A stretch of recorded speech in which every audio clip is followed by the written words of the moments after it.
tani nëse do përpiqesh të shikosh apo të bësh një bilanc, mund të bësh qartësisht dy lista me probleme dhe arritje dhe gjithkush varet nga këndi i vështrimit mund të ketë absolutisht të drejtë në këto që mund të hartoj. Por nëse do të flasim për atë ambicien tonë të madhe dhe historike të shkuarjes drejt BE-s apo të integrimit, padyshim që është hedhur një hap më përpara, shumë i rëndësishëm, dhe është një vit ku Europa e ka shpalosur pa dorashka dashurinë ndaj nesh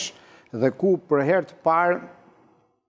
kemi një Bruksel që nuk është as islamofob, as albanofob etj, por përkundrazi. Ka shpalosur dashurin për ne apo bën sikur është i dashuruar? Tani, se duhet ta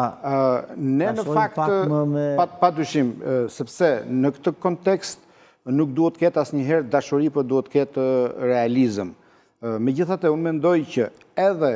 mbështetja politike që i është ofruar Shqipërisë nga Brukseli ka qenë edhe përtej realitetit që ne meritonim në një farë mënyre. Kjo lidhet me aktorë dhe faktorë që nuk kanë të bëjnë me ne, ka të bëjnë me situatën në Rusi, ka të bëjnë me geopolitikën, ka të bëjnë me ambicjen e BE-s për të dhe një shkëndi që Ballkani nuk e kemi lënë përfundimisht në bazdore, kur Serbia është ajo që është, Maqedonia ka të problemet e veta,